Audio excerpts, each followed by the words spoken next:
Hace 9 años, la mujer con la que me iba a casar me dejó por mi rico hermano. Hoy, en el funeral de nuestro padre, mi hermano entró pavoneándose con ella, todo brillo y arrogancia. Ella se inclinó, entonces. Supongo que gané, ¿verdad? Sigues siendo pobre. Le di una. Me llamo Daniel Dan Whitmore.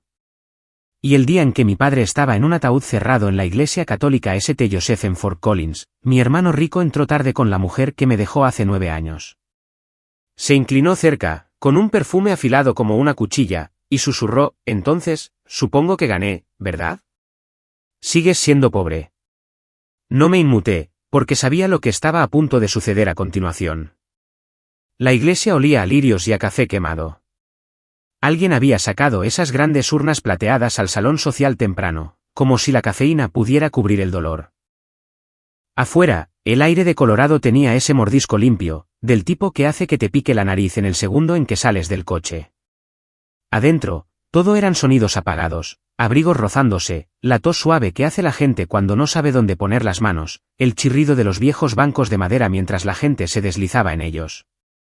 Emily estaba a mi lado, sus dedos cálidos entre los míos. Mi esposa, de 49 años, ojos tranquilos, el tipo de mujer que no siente el silencio solo porque está ahí. Llevaba un vestido negro sencillo y un abrigo de lana que tenía desde hacía años. Sin joyas llamativas, sin actuación. Mi madre estaba sentada 2 bancos más adelante, con los hombros encorvados, mirando al frente como si mirara lo suficientemente fuerte, pudiera cambiar lo que había sucedido. Papá, Robert Whitmore, había muerto a los 82 años. Corazón rápido, dijeron. Misericordioso, dijeron. Aprendí hace mucho tiempo que la gente dice misericordioso cuando no sabe qué más decir. Y entonces se abrieron las puertas traseras. Una ráfaga de frío se coló con ellos, y con ella llegó Mark. Mi hermano, Mark Whitmore, 58 años, consultor tecnológico, asesor de startups, cualquier título que sonara mejor ese día se paseó por el pasillo central como si fuera el dueño del edificio. Iba vestido con un traje oscuro que le quedaba demasiado perfecto para ser de confección, y sus zapatos brillaban como si los hubiera pulido en el estacionamiento. No se apresuraba, no bajaba la cabeza, no parecía un hombre que venía a enterrar a su padre. Parecía un hombre llegando a una gala benéfica. Lauren iba de su brazo. Lauren Price, 52 años ahora, la mujer con la que casi me caso. Vestido negro que probablemente costó más que mi primer coche, cabello arreglado de esa manera natural que toma 1 hora, labios del color de rosas secas. Siempre había sido buena pareciendo que pertenecía a habitaciones que ella no construyó. Las cabezas se giraron. Sentí cómo se extendía por los bancos, de la manera en que una corriente de aire repentina se mueve a través de la hierba alta. Los susurros comenzaron de inmediato. Ese es Mark. Lo logró. Claro que lo hizo. ¿Quién es esa con él? Y luego más suave, más desagradable, Dan también está aquí. Escuché que sigue con la ciudad. Mark siempre cae de pie. La vieja sensación familiar trató de trepar por mi garganta. Esa que dice, eres el hombre más pequeño en la historia de tu propia familia. Me la tragué. Ya no tenía 45 años. No estaba de pie en mi cocina viendo mi vida abrirse como un plato que se cae. Mark se detuvo al final de nuestro banco. Me miró como si estuviera marcando un elemento de una lista. Dan, murmuró, lo suficientemente educado para la iglesia. Gracias por venir. Extendió la mano, firme, seguro, como si fuéramos conocidos de negocios. La miré un momento demasiado largo. No por drama, sino por hábito. Mi cuerpo aún recordaba lo que esa mano me había quitado. Luego la estreché una vez y solté. Mamá preguntó por ti, dije. La sonrisa de Mark se tensó. ¿Cierto? Lauren se inclinó, sus ojos recorriendo a Emily primero rápido, evaluando, de la manera en que solía escanear una habitación y luego aterrizando en mí.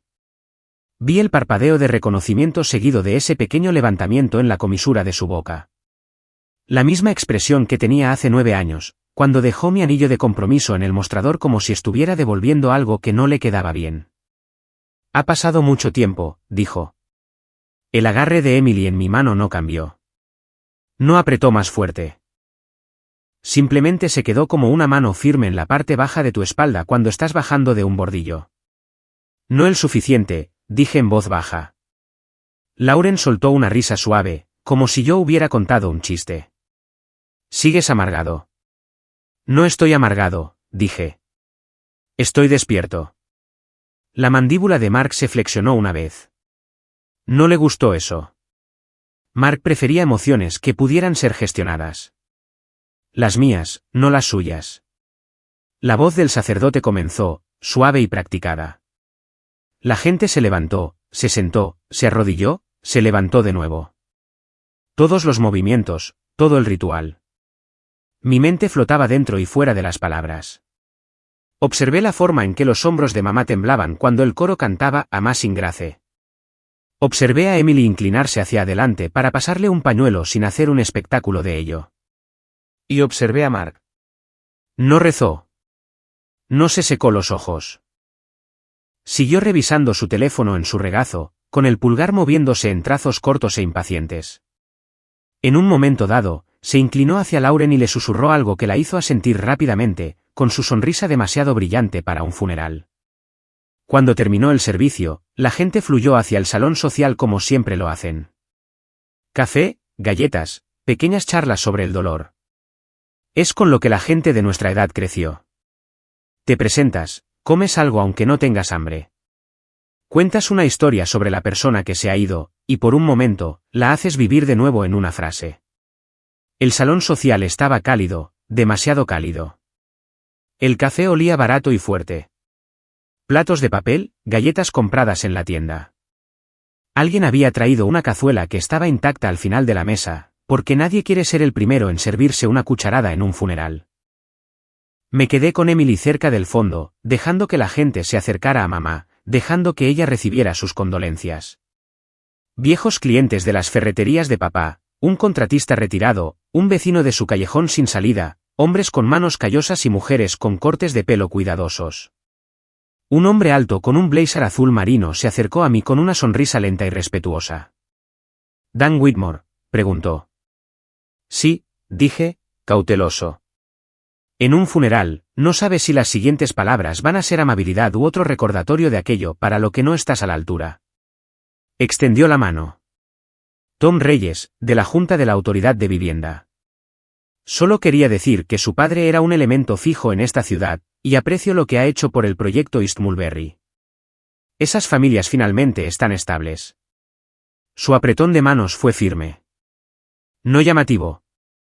Firmeza de hombre trabajador. Gracias, dije, y lo decía en serio. Fue un esfuerzo de equipo. Detrás de Tom, vi la cabeza de Lauren girarse hacia nosotros. Mark se giró también, entrecerrando los ojos como si tratara de ubicar por qué ese nombre importaba.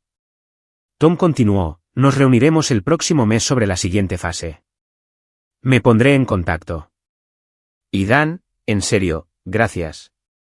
Cuando se alejó, el aire a mi alrededor se sintió diferente, como si la habitación se hubiera desplazado un grado. Lauren se acercó, sus tacones chasqueando en las baldosas. Mark la siguió medio paso atrás, como si no quisiera pero no pudiera evitarlo. Bueno, dijo Lauren, alargando la palabra. Mírate. Sigues haciendo tus proyectos. Podía oler su perfume de nuevo. Caro, floral, afilado. Me llevó directamente a una noche de hace 9 años, cuando ese aroma estaba en mi almohada después de que ella se fuera con su maleta. Sigues conduciendo ese coche práctico, añadió, con los ojos moviéndose hacia el estacionamiento como si ya lo hubiera comprobado. Conduzco lo que confío, dije. No compro cosas para convencer a la gente. Su sonrisa vaciló apenas un pelo. No porque mis palabras fueran crueles, sino porque no aterrizaron donde ella quería. Ella me quería a la defensiva, avergonzado, pequeño. Mark se inclinó ligeramente, con voz baja. ¿Desde cuándo estás en juntas con gente así? Lo miré. Realmente lo miré. El traje era perfecto, pero la piel alrededor de sus ojos estaba cansada. Su sonrisa era una máscara que había usado demasiado tiempo. Desde que dejé de intentar impresionar a la audiencia equivocada, dije. Los ojos de Lauren se agudizaron. Entonces, supongo que gané, ¿verdad?, susurró, lo suficientemente cerca para que su aliento tocara mi oído. Sigues siendo pobre.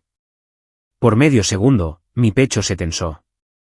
No porque las palabras fueran nuevas, sino porque mi cuerpo recordaba la vieja herida. Luego escuché el sollozo silencioso de mamá detrás de nosotros. Sentí la presencia de Emily a mi lado firme, real, y algo en mí se asentó. Me giré y encontré la mirada de Lauren. No enojado, no suplicante, simplemente nivelado. Depende de lo que creas que cuesta ganar, dije. Su frente se arrugó. No entendía. Y ese era el punto. Porque hace 9 años, pensé que perderla significaba que lo había perdido todo.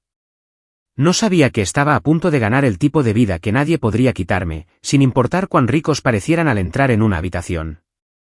9 años antes, tenía 45 años y estaba convencido de que mi vida ya estaba trazada. Vivía en una modesta casa estilo rancho de 3 habitaciones en el lado sur de Fort Collins, a 10 minutos del ayuntamiento. Revestimiento beige, cerca blanca que necesitaba ser repintada. Un césped que cortaba yo mismo todos los sábados por la mañana antes de que el sol subiera demasiado. No era elegante, pero era sólida, tal como la vida que pensaba que estaba construyendo. Trabajaba como ingeniero civil para la ciudad, especializándome en mantenimiento de infraestructura, drenaje pluvial, horarios de repavimentación de carreteras, inspecciones de puentes, el trabajo sin glamour. El tipo de trabajo que nadie nota hasta que falla. Mi salario era constante, $72,000 al año, buenos beneficios, una pensión que entendía y en la que confiaba. Nunca me había saltado un pago de la hipoteca. Lauren solía decir que esa era una de las cosas que amaba de mí.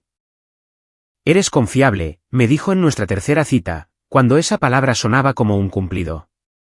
Lauren Price tenía 43 años entonces, gerente de marketing en una firma regional en el centro. Se vestía elegante incluso los viernes casuales, siempre tenía un evento de networking al que ir, siempre tenía su teléfono boca abajo sobre la mesa como si pudiera vibrar con algo importante en cualquier momento. Hablaba mucho sobre el impulso, sobre mover la aguja, sobre cómo Fort Collins era agradable, pero tal vez no para siempre. Nos conocimos a través de amigos mutuos en una cervecería en College Avenue. Se reía de mis chistes secos. Me gustaba la forma en que se inclinaba cuando escuchaba, como si quisiera estar allí. Salimos 2 años antes de que le propusiera matrimonio. Se lo pedí en una caminata tranquila cerca del embalse Orsetoot. Sin multitud, sin fotógrafo escondido en los arbustos, solo el viento, el agua y un anillo para el que había ahorrado 6 meses. $2,800. Recuerdo haber pensado que era la mayor cantidad de dinero que había gastado en algo que cabía en mi bolsillo. Ella lloró cuando dijo que sí. Me aferré a ese recuerdo durante mucho tiempo después de que todo se desmoronara. Quizás demasiado tiempo. Mi hermano Mark ya era una presencia en nuestra relación para entonces, ya fuera que yo lo notara o no. Mark siempre había sido más grande que la vida. 4 años mayor, más ruidoso, más rápido. Había construido su negocio de consultoría tecnológica montándose en la ola de empresas desesperadas por modernizarse. Hablaba en números y acrónimos que no me molestaba en aprender. Vivía en el centro en un condominio de vidrio y acero, y conducía un coche que hacía que mis vecinos levantaran la vista cuando pasaba al ralentí. Las cenas familiares cambiaban cuando Mark estaba cerca. Papá, Robert Whitmore, se enderezaba un poco cuando Mark entraba, preguntaba sobre tratos, sobre qué seguía. Nunca me preguntó sobre alcantarillas o sistemas de drenaje. Cuando intentaba explicar un proyecto, sus ojos se vidriaban lo suficiente para hacerme saber que estaba esperando a que Mark volviera a intervenir. Eres inteligente, Dan, me dijo papá una vez, moviendo los guisantes por su plato. Simplemente no entiendo por qué te conformas. Conformarse. Esa palabra se alojó en mi pecho y nunca se fue realmente. Lauren notaba todo. Siempre lo hacía. La forma en que Mark comandaba la habitación. La forma en que la gente se inclinaba hacia él cuando hablaba. La forma en que papá sentía como si Mark estuviera diciendo algo profundo, incluso cuando solo estaba hablando más alto. Ella es impresionante, dijo Mark una vez, mirando a Lauren de arriba abajo como si estuviera tasando un coche. Tienes buen gusto, hermanito. Me reí. Confiaba en mi hermano. Confiaba en mi prometida. Eso es lo que hace la gente como yo.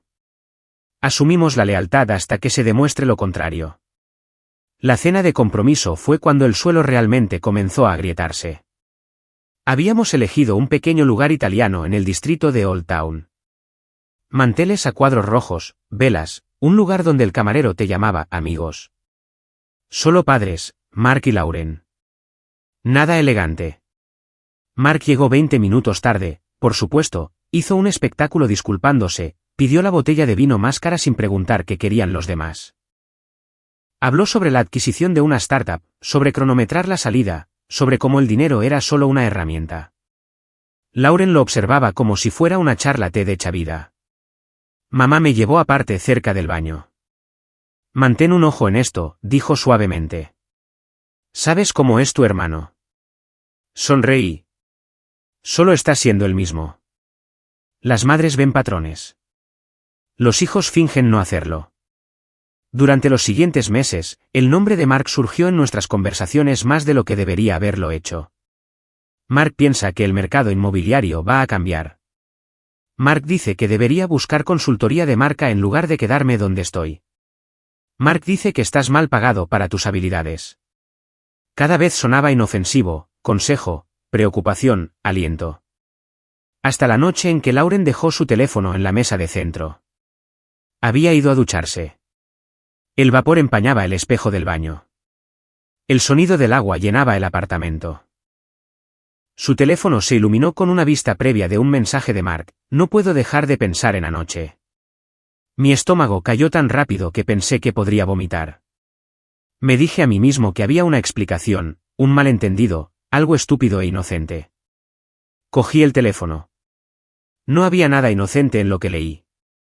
Meses de mensajes, planes, bromas a mi costa, reuniones programadas para momentos en los que yo estaba en el trabajo inspeccionando líneas de alcantarillado o sentado en sesiones informativas del ayuntamiento. Fotos que no repetiré. Promesas. Futuros. Un mensaje se grabó en mi memoria: él siempre ha sido la decepción de la familia. Te mereces más que eso. Cuando Lauren salió, envuelta en una toalla, sonriendo como si todo estuviera bien, yo estaba sentado en el sofá con su teléfono en la mano. ¿Cuánto tiempo?, pregunté. Ella se congeló. El agua goteaba de su cabello sobre la alfombra.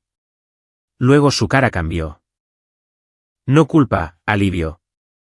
5 meses, dijo. Desde el cumpleaños de tu papá. La habitación se quedó en silencio. ¿Por qué?, pregunté. Se sentó frente a mí como si estuviera a punto de negociar un contrato. Estoy cansada de presupuestar, dijo. Cansada de esperar. Mark puede darme la vida que quiero. Eres seguro, Dan. Pero seguro ya no es suficiente. Lo dijo con calma, como si fuera obvio. Cuando llamé a Mark al día siguiente, no negó nada. Así es como funciona el mundo, dijo, riendo. Los fuertes toman lo que quieren. 2 semanas después, lo hicieron público. Fotos, vacaciones, sonrisas demasiado amplias para ser reales. Papá me dijo que siguiera adelante. Mamá lloró. Dejé de dormir. Durante meses, me presenté al trabajo vacío. Mis estudiantes, pasantes a los que asesoraba, lo notaron. Un chico se quedó hasta tarde una tarde y dijo: ¿Está bien, señor Whitmore? Se ve cansado. Esa era la palabra de nuevo. Cansado. Y solo. Pero eso también fue cuando algo en mí finalmente dejó de romperse y comenzó a endurecerse. Durante mucho tiempo después de que Lauren se fuera, me moví a través de mis días como si estuviera bajo el agua. Me despertaba antes de mi alarma y miraba al techo, contando las grietas débiles que nunca había notado antes. Iba al trabajo, asentía durante las reuniones, firmaba los horarios de mantenimiento y conducía a casa sin recordar el viaje. La comida perdió su sabor. Las tardes se alargaban para siempre. Las noches pasaban en trozos delgados e inquietos. La gente me decía que el tiempo ayudaría. Lo que no me dijeron fue que el tiempo no cura por sí solo. Tienes que darle algo con lo que trabajar. Lo primero que reconstruí fue mi rutina. Dejé de ir directamente a casa después del trabajo. Me uní a un pequeño gimnasio en el extremo norte de la ciudad. Nada elegante, alfombras de goma, mancuernas astilladas, un par de tipos retirados que saludaban a todos como si te hubieran estado esperando todo el día. Corría hasta que me ardían los pulmones. Levantaba peso hasta que me temblaban los brazos. El dolor físico era más fácil de manejar que el tipo silencioso. El trabajo se convirtió en mi ancla. Me ofrecí como voluntario para proyectos que nadie quería. Reemplazos de alcantarillas de emergencia después de lluvias fuertes, comprobaciones de sitios los fines de semana, largas noches revisando planos. No se trataba de probar nada. Se trataba de mantenerse erguido. Y lentamente, casi sin darme cuenta, comencé a aprender de nuevo. Un compañero de trabajo mencionó propiedades de alquiler una tarde mientras estábamos de pie sobre un conjunto de mapas de drenaje. ¿Alguna vez has pensado en comprar un dúplex?, preguntó. El trabajo en la ciudad es estable, pero dinero como ese trabaja mientras duermes. Al principio me reí. Los bienes raíces sonaban como algo de lo que Mark presumiría en una cena. Pero la idea se quedó. Pasé noches leyendo en lugar de deslizar la pantalla. Libros sobre flujo de caja, inversión a largo plazo, gestión de riesgos, títulos aburridos que no prometían milagros. Me gustaba eso. Ya no confiaba en nada que prometiera milagros. 6 meses después, compré mi primer dúplex en el borde de la ciudad. Ladrillo beige. Un lado alquilado, el otro vacante. Puse casi cada dólar extra que tenía en el pago inicial. Pinté la unidad vacía yo mismo los fines de semana. Arreglé grifos con fugas. Aprendí la diferencia entre una reparación barata y una inteligente. No se lo dije a nadie. Ni a mis padres, ni a mis amigos, ciertamente no a Mark. Ese primer año, nada salió bien. Un inquilino se saltó el alquiler y desapareció. Un calentador de agua falló a las 2 de la mañana. Me senté en el suelo de la cocina una vez, con el papeleo esparcido a mi alrededor, preguntándome si había cometido un error terrible. Ese fue mi primer punto bajo. Recuerdo estar sentado en mi coche después, con el motor apagado, la frente apoyada en el volante. La farola de afuera parpadeaba. Mi teléfono vibró con un mensaje de mamá. Algo sobre Mark siendo destacado en una revista de negocios local. Por primera vez en mucho tiempo, no sentí ira. Sentí claridad. La vida de Mark era ruidosa. La mía no necesitaba serlo. Vendí una inversión que no estaba funcionando. Asumí la pérdida, me quedé con el dúplex, aprendí del error en lugar de ocultarlo. Esa decisión me salvó más tarde. Mientras Mark publicaba fotos de conferencias y bares en azoteas, yo pasaba las tardes equilibrando hojas de cálculo y los fines de semana caminando por propiedades con una cinta métrica en el bolsillo. Mientras él hablaba de salidas, yo hablaba con fontaneros, electricistas e inquilinos que solo querían que las cosas funcionaran. Pasaron 2 años así. Luego 3. Compré otra propiedad. Luego un pequeño edificio de 4 unidades.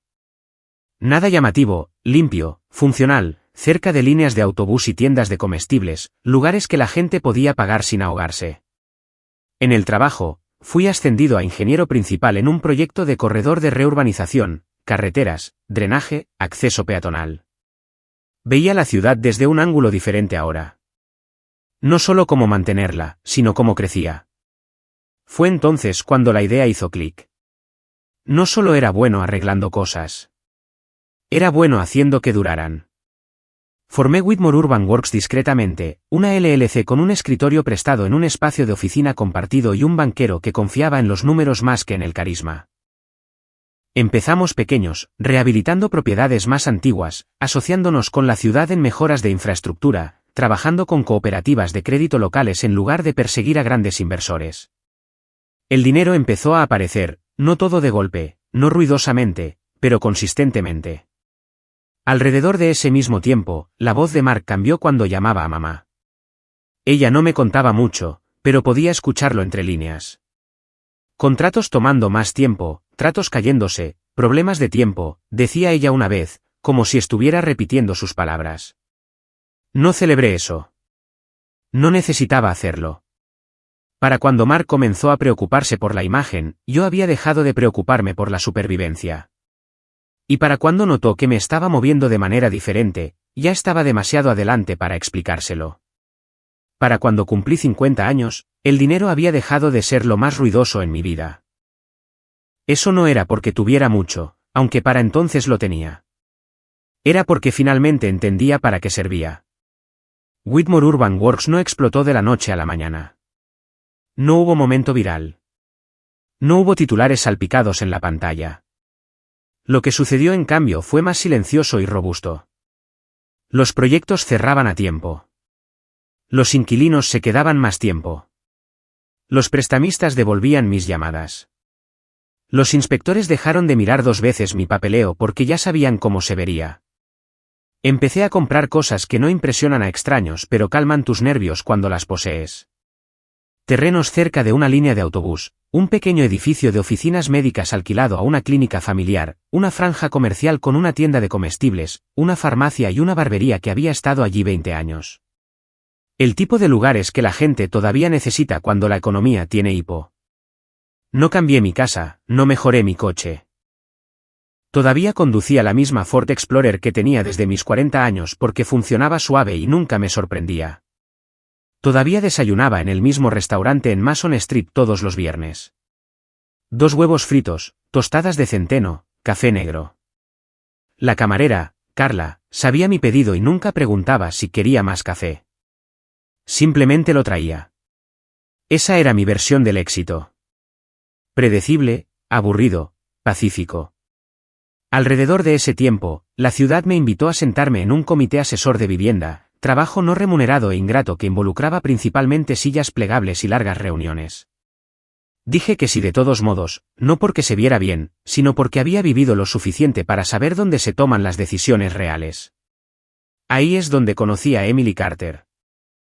Ella dirigía una organización sin fines de lucro enfocada en vivienda para la fuerza laboral, maestros, enfermeras, comerciantes, personas como las que habían mantenido a Fort Collins funcionando mientras otros perseguían escenarios más grandes.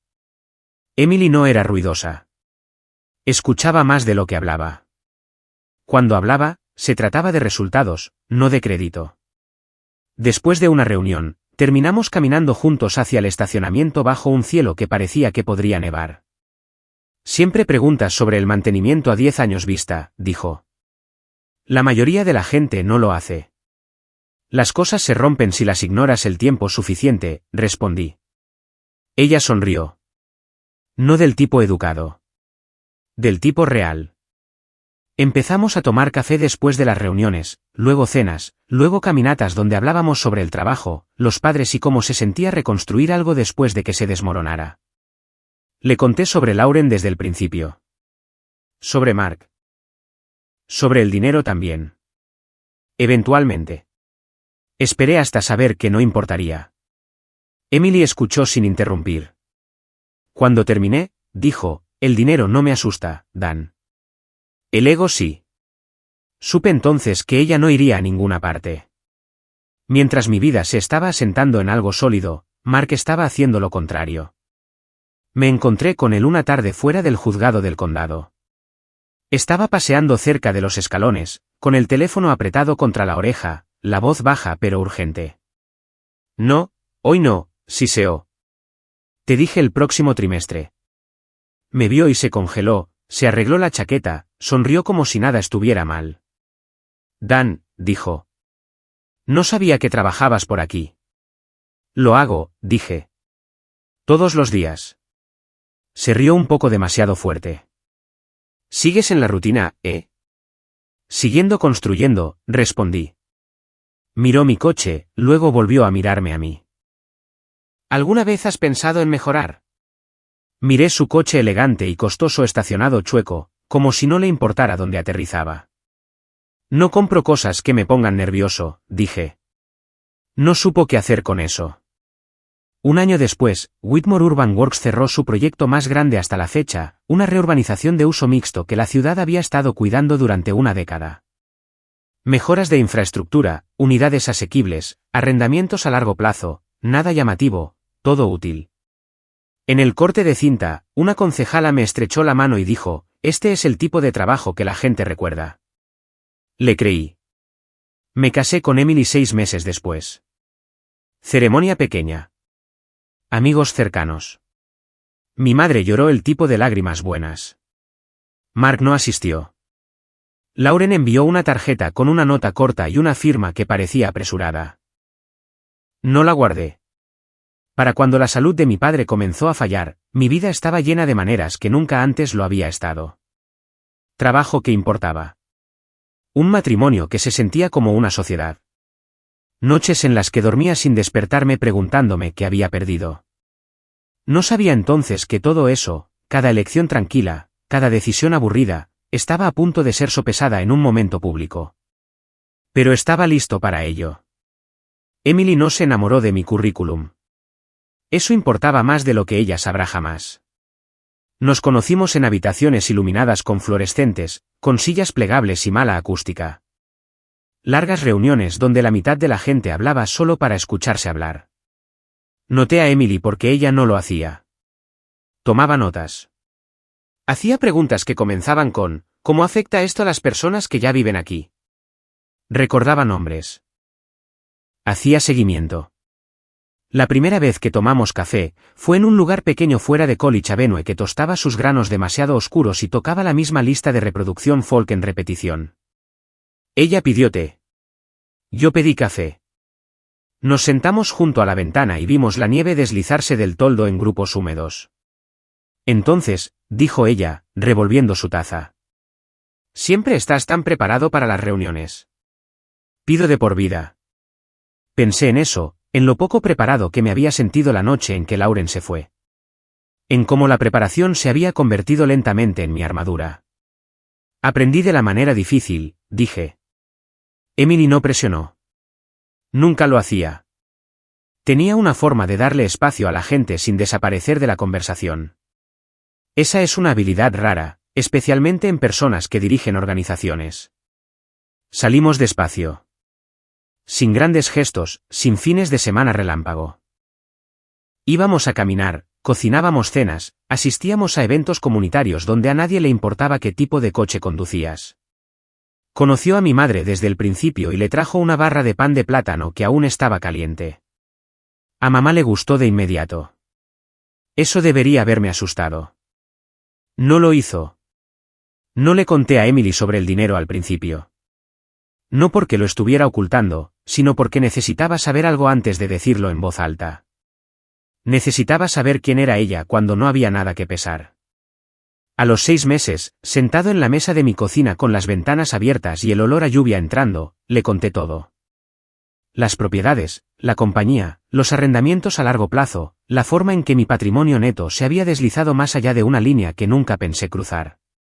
Ella escuchó. Luego se encogió de hombros. Está bien, dijo. ¿Algo de eso cambia quién eres en la cena? No, dije. Entonces no cambia nada para mí. Ese fue el momento en que dejé de prepararme para el impacto. Nos casamos 2 años después. Ceremonia pequeña en un centro comunitario local, sillas plegables de nuevo. Mi madre lloró. Emily se rió cuando olvidé mis votos a la mitad y me susurró la última línea. No fuimos de luna de miel a un lugar exótico. Condujimos hasta Steamboat Springs y alquilamos una cabaña, cocinamos nuestras propias comidas, dormimos hasta tarde. La vida se asentó en un ritmo que se sentía ganado. Emily asumió más responsabilidad en su organización sin fines de lucro. Continué expandiendo Whitmore Urban Works cuidadosamente. Sin atajos, sin deudas que me mantuvieran despierto por la noche. Hablábamos de valores más que de objetivos. Sobre cómo queríamos que se sintieran nuestros días cuando tuviéramos 60, 70 años. Alrededor de ese tiempo, comencé a escuchar el nombre de Lauren de nuevo. No de ella, de mi madre. Le va bien, dijo mamá una vez, vacilante. Al menos eso es lo que ella dice. No hice preguntas. Entonces murió mi padre. La llamada llegó un martes por la mañana. Emily estaba calificando propuestas de subvención en la mesa de la cocina.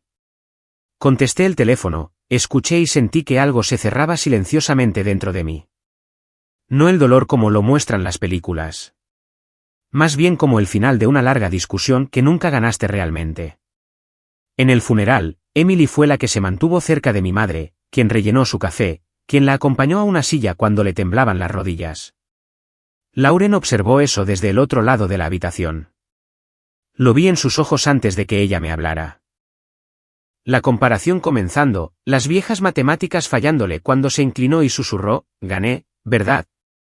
Estaba haciendo una pregunta que se había estado haciendo a sí misma durante 9 años. Y ya sabía que la respuesta la asustaba.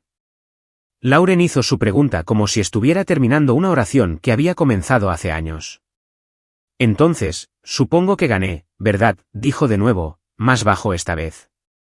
Sigues siendo pobre. Por un momento, el salón social se desvaneció en ruido de fondo. El tintineo de las tazas, el zumbido bajo de las voces, el traqueteo del viejo calentador encendiéndose. Lo que se quedó conmigo fue la mirada en su rostro. No engreída, no cruel, incierta. No le respondí de inmediato. Esa pausa hizo más de lo que cualquier insulto podría haber hecho jamás. Mark se movió a su lado, la irritación cruzando su rostro. Odiaba las pausas. Las pausas significaban pérdida de control. Lauren, dijo, tenso. Este no es el momento. Ella no lo miró. Emily estaba medio paso detrás de mí, una mano descansando ligeramente entre mis omóplatos. No agarrando, simplemente allí.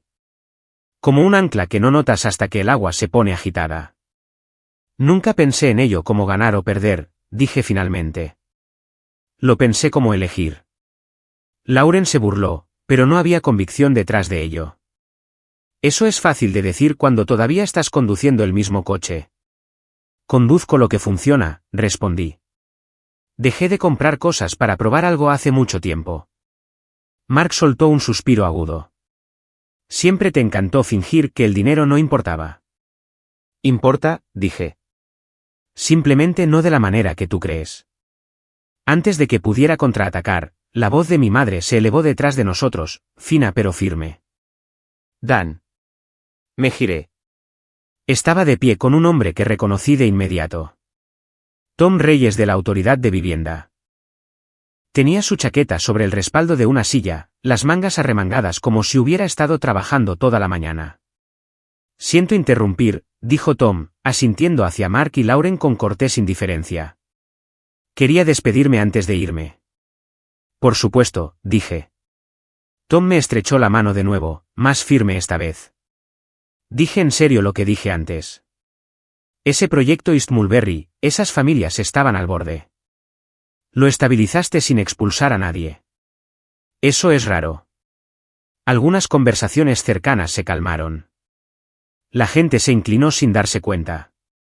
Hiciste lo correcto por esta ciudad, continuó Tom. Tu padre habría estado orgulloso. Las palabras aterrizaron más pesadas que cualquier cosa que Lauren hubiera dicho en todo el día. Mark abrió la boca y la cerró. Había dado un paso adelante instintivamente, como si este momento le perteneciera por defecto. No era así.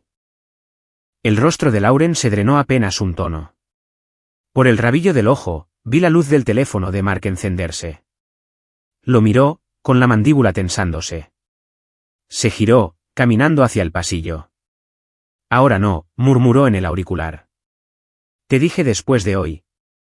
Lauren lo vio irse, la confusión extendiéndose por su rostro. Emily se inclinó hacia mi madre, hablando suavemente.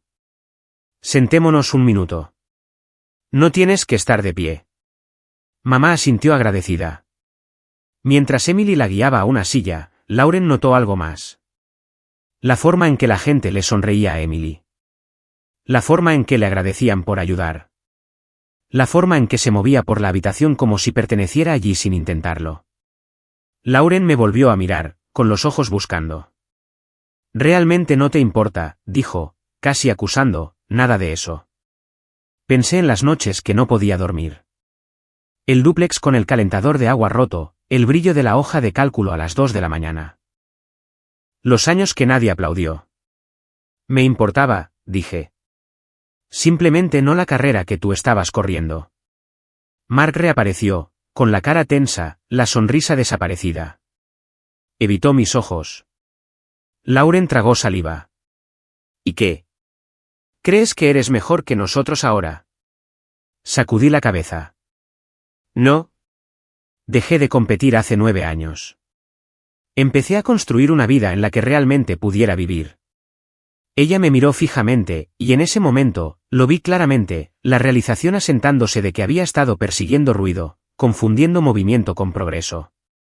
Espero que hayas encontrado lo que querías, dijo en voz baja.